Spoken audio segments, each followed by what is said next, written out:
स्वामी विवेकानंद चाहते तो लेकर गुरुजी को प्रसन्न करने के लिए एक मुट्ठी चावल आ सकते थे। इतने नैतिक थे अंदर से कि गुरुजन को भी इनकार करते हैं और कहते हैं कि नहीं, मेरे भगवान तो मुझे देख रहे थे, इसलिए मैं चोरी नहीं कर पाया। अब पेरियार जी को यही बात नहीं समझ में आ रही है कि वो मंदिर जहां सोने चांदी हीरे मोती रखे हुए हैं, भगवान जी को नहीं चाहिए, उस समाज के लोगों को सुरक्षा चाहिए, इसलिए वो नीचे धन संपदा रख देते हैं, ऊपर से भगवान जी को बिठा देते हैं। और जो कोई भी दर्शन करने आता है, भगवान जी को देखने आता है, जिस किसी के ऊपर भगवान जी की दृष्टि पड़ जाती है, जो कोई भी उस प्रतिमा को देख लेता है, उसके अंदर का दानव मर जाता है, उसके अंदर का मानव जग जाता है, देवता जग जाता है।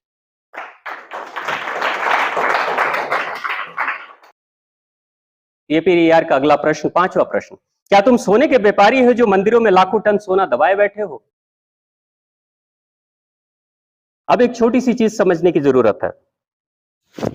जिस समय की बात पेरियार कर रहे हैं, उस समय भारत में कोई बैंक नहीं था। उस समय भारत में कोई बैंक नहीं था और पूरे भारत में जितने बड़े मंदिर बने हैं, जितने भी बड़े और विशाल मंदिर बने हैं, वो मंदिर कहां है? कहां? दक्षिणी भारत में सबसे ज्यादा बड़े और विशाल मंदिर बने हैं। और ये मंदिर बनते थे दो कार्य के लिए।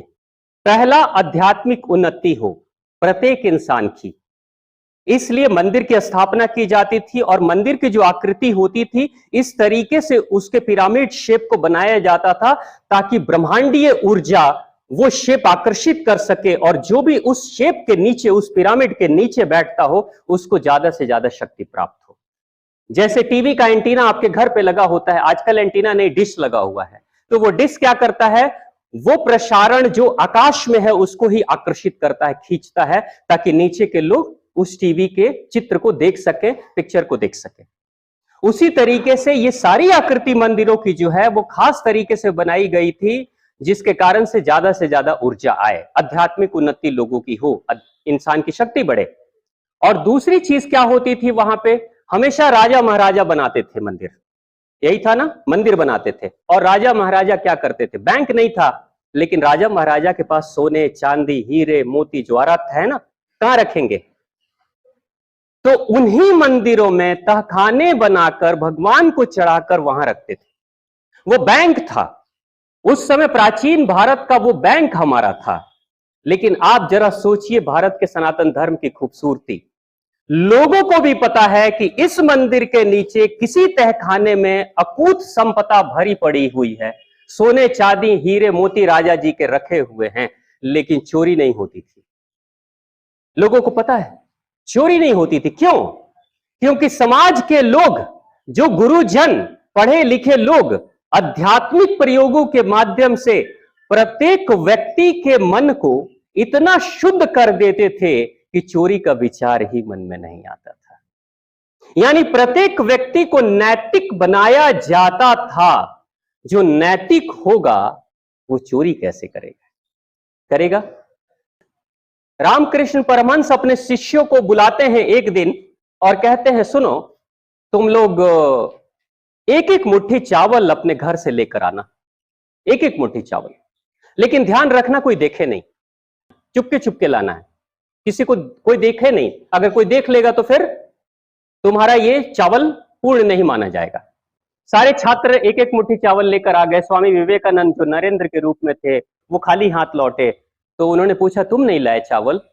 तो वो कहते हैं, गुरुवर, चावल तो मिला, घर में था भी, लेकिन कैसे लाते, आपने शर्त लगा दी थी कोई देखे नहीं। अफसोस की बात यह थी कि कोई नहीं देख रहा था, लेकिन मेरा भगवान तो देख ही रहे थे ना, माता रानी तो देख रही थी ना कि मैं चोरी करने जा रहा हूं, मैं चावल उठाने जा रहा हूं, कोई तो दिख रहा है।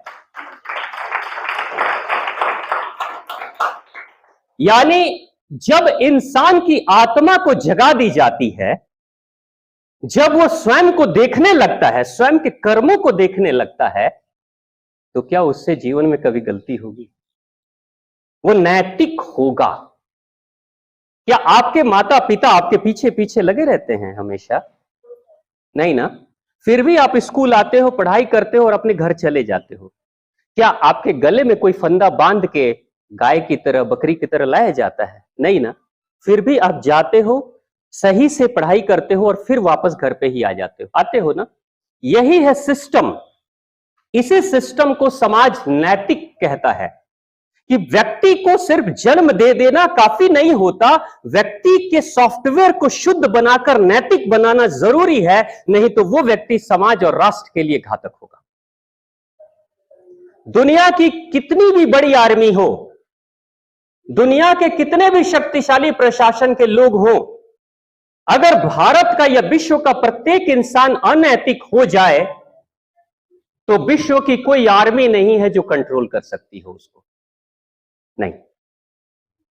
यानी समाज कैसा है, समाज क्या कह रहा है, समाज की प्रक्रिया कैसी थी हमारी। समाज में दो वर्ग हैं।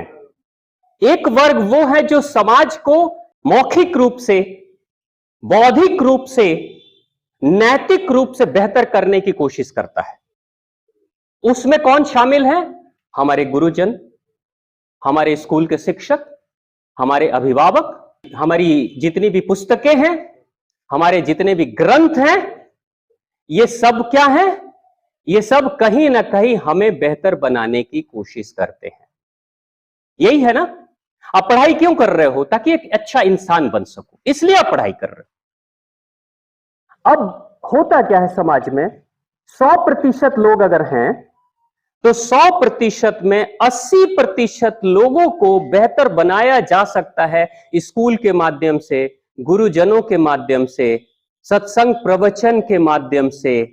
नैतिक इंसान को बनाया जा सकता। 80% लोग अच्छे बन सकते हैं, और जो व्यक्ति अच्छा बनता है और उसकी आत्मा जग जाती है, वो स्वयं का निरीक्षण करता है और स्वयं के ऊपर अपना शासन चलाता है। क्या सही क्या गलत, कहां जाना कहां नहीं जाना, सब कर लेता है। लेकिन बच गए 20% लोग। 20% लोग को ना कोई स्कूल सुधार सकता है, न कोई गुरुजन सुधार सकते हैं, न कोई विद्यालय सुधार सकता है, और न ही कोई कथा सत्संग प्रवचन सुधार सकता है। तो ऐसे 20% लोगों को सुधारने का कार्य किसके पास है?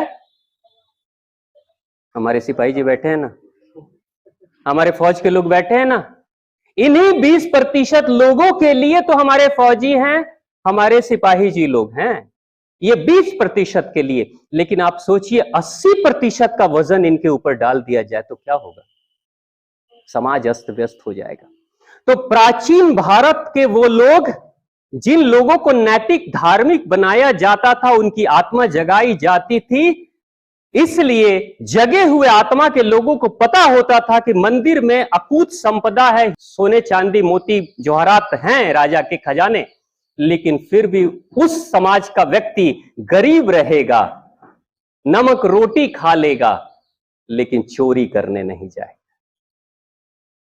स्वामी विवेकानंद चाहते तो लेकर गुरुजी को प्रसन्न करने के लिए एक मुट्ठी चावल आ सकते थे। इतने नैतिक थे अंदर से कि गुरुजन को भी इनकार करते हैं और कहते हैं कि नहीं, मेरे भगवान तो मुझे देख रहे थे, इसलिए मैं चोरी नहीं कर पाया। अब पेरियार जी को यही बात नहीं समझ में आ रही है कि वो मंदिर जहां सोने चांदी हीरे मोती रखे हुए हैं, भगवान जी को नहीं चाहिए, उस समाज के लोगों को सुरक्षा चाहिए। इसलिए वो नीचे धन संपदा रख देते हैं, ऊपर से भगवान जी को बिठा देते हैं। और जो कोई भी दर्शन करने आता है, भगवान जी को देखने आता है, जिस किसी के ऊपर भगवान जी की दृष्टि पड़ जाती है, जो कोई भी उस प्रतिमा को देख लेता है, उसके अंदर का दानव मर जाता है, उसके अंदर का मानव जग जाता है, देवता जग जाता है।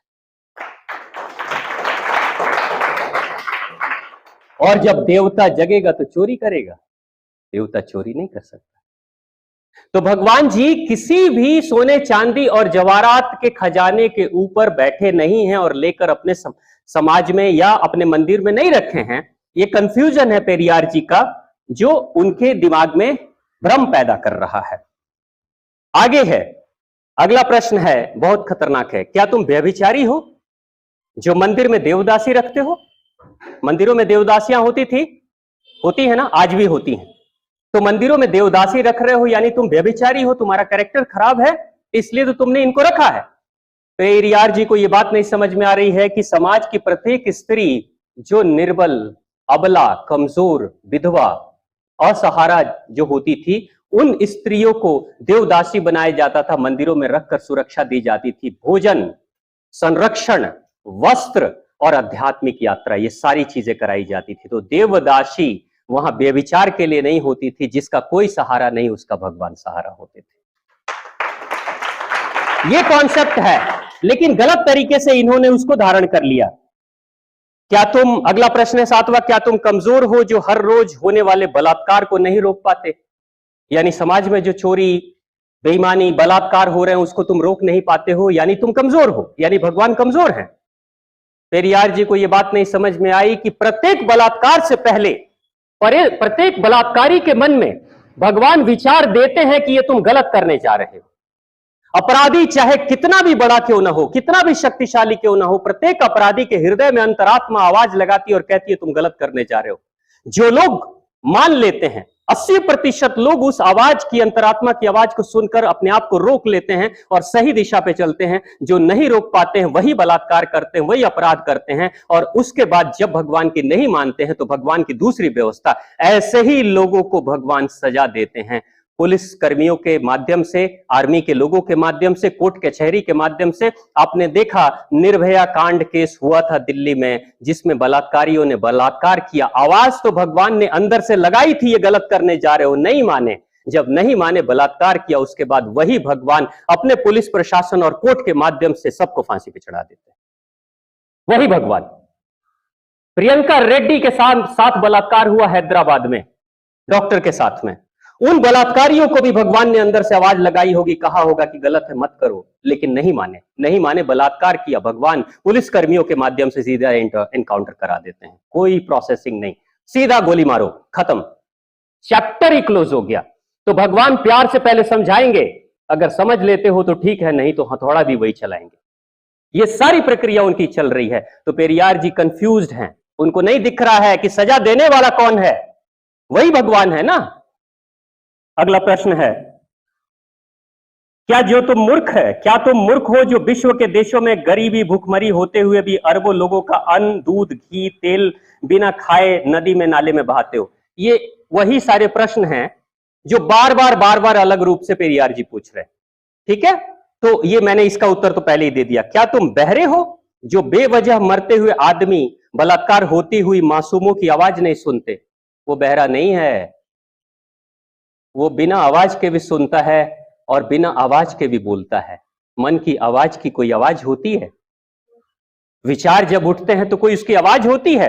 वो इतना धीमे से बोलता है कि उसकी आवाज वही सुनता है जिसके अंदर वो आवाज उठी विचार के रूप में। वो बहरा नहीं है। अगला है, क्या तुम अंधे हो जो रोज अपराध? फिर वही प्रश्न, ये रिपीटिशन, यानी ये इन प्रश्नों के घुमा फिरा के जो उन्होंने कहा है पेरियार जी ने, वो बता रहे हैं कि मैं ही कंफ्यूज हूं। क्या तुम आतंकवादी हो? क्या तुम आतंकवादियों से मिले हुए हो जो रोज धर्म के नाम पर लाखों लोगों को मारते रहते हो? ये आतंकवादी वही लोग हैं जो कंफ्यूज्ड हैं, मैंने पहले ही कहा। और कभी भी किसी भी इंसान को कंफ्यूज्ड करके आप उसके साथ गलत कार्य करा सकते हो। जैसे आज समाज में लोग मांसाहार करते हैं, तो आप किसी को कहोगे आप मांस मत खाओ, तो वो क्या कहेंगे? सारी दुनिया खा रही है तो मैं खा लूंगा तो क्या फर्क पड़ जाएगा। ये लॉजिक। मैं कहूंगा शराब मत पियो, सारी दुनिया पी रही है तो मैं पी लूंगा तो क्या हो जाएगा। ये लॉजिक। सिगरेट मत पियो, सारी दुनिया पी रही है तो मैं पीऊंगा तो क्या हो जाएगा। ये लॉजिक। यानी कि इस तरीके का कंफ्यूज्ड आइडियोलॉजी अगर दिमाग में आ जाए तो इंसान गलत भी कर लेता है और उसको सर्टिफिकेट दे देता है, मैं जो कर रहा हूं अच्छा। क्या तुम गूंगे हो जो एक शब्द नहीं बोल पाते लेकिन करोड़ों लोग तुमसे लाखों सवाल पूछते हैं? भगवान गूंगे हैं और सवाल पूछते हैं तो क्या भगवान जी जवाब नहीं देते? आपकी मनोकामना पूर्ण नहीं होती है? आपको मार्गदर्शन नहीं मिलता है? आपको सुरक्षा नहीं मिलती है? किसी एकांत में चले जाओ, अकेले हो, अंधेरी सड़क है, डर लग रहा है। लोगों को मैंने देखा हनुमान चालीसा पढ़ना शुरू कर देते हैं और पार कर जाते हैं पूरी अंधेरी सड़क को, कुछ नहीं होता, और बाद में हनुमान जी को धन्यवाद करते। होता है कि नहीं? सुनता है, वो हमेशा सुनता है। क्या तुम भ्रष्टाचारी हो जो गरीबों को कुछ नहीं देते जबकि गरीब पशुवत काम करते हैं, कमाए हुए पैसे को कतरा कतरा तुम्हारे ऊपर न्यौछावर कर देते हैं? अब कोई गरीब, वो कह रहे हैं गरीब मंदिरों में आके धन चढ़ा देते हैं। भगवान ने न प्रसाद मांगा, न घी मांगा, न दूध मांगा, न धन मांगा, न दौलत मांगी, तो भगवान गरीबों का पैसा मांगेंगे? कोई मांगते नहीं है, श्रद्धा से कोई चढ़ा देता है तो उसकी श्रद्धा है। अंतिम प्रश्न है 15वां, क्या तुम मूर्ख हो कि हम जैसे नास्तिकों को पैदा किए हो, जो तुम्हें खरी खोटी सुनाते रहते हैं और तुम्हारे अस्तित्व को ही नकारते रहते हैं। अंत में पेरियार कहते हैं, मैं नास्तिक हूं, खरी खोटी सुना रहा हूं, तुम चुपचाप बैठे हो, हमारे साथ कुछ नहीं कर पा रहे हो। पेरियार जी को नहीं समझ में आता है। बिल्कुल। अब जरा सोचिए कि आप बाबूजी लोग बैठे हैं, आप सब बैठे हैं, आपके ही छोटे छोटे बच्चे हैं जिनको जन्म आपने ही दिया, वो बच्चा आपके कंधे पे, आपके सर पे बैठता है, सूसू भी कर देता है, तो आप थप्पड़ मारते हैं उसको। भगवान का मतलब क्या है कि तुम आस्तिक हो, तुम नास्तिक हो, कोई फर्क नहीं पड़ता।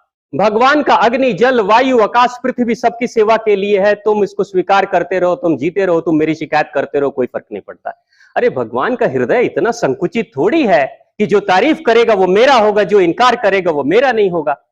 यानी कि इस सनातन धर्म में ही आप देख लो कि जो भगवान को माने वो भी सनातनी, जो ना माने वो भी सनातनी। चारवाक को भी भगवान सनातन धर्म ने स्वीकार किया है, भगवान बुद्ध को भी सनातन धर्म ने, सबको सनातन धर्म वो एक विशाल हृदय है जो कहता है तुम अच्छे हो तो भी मेरे बच्चे हो, तुम बुरे हो तो भी मेरे बच्चे हो। कहां किसी मां ने भेद किया?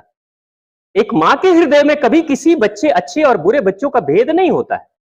तो यानी इस तरह के जो कंफ्यूज करने वाली जो विचारधाराएं हैं, जिसको किताबों के रूप में पढ़ाया जा रहा है, मैं बस आपको सतर्क करना चाहता हूं, आप बच्चे को, कि आने वाले समय में ऐसे प्रश्न आपके ऊपर उठेंगे, कंफ्यूज मत हो जाना, जवाब तैयार रखना। तो प्रेम से बोलिए महादेव शक्ति मां भवानी की, भगवान गणपति गणेश की, और आप सभी की जय।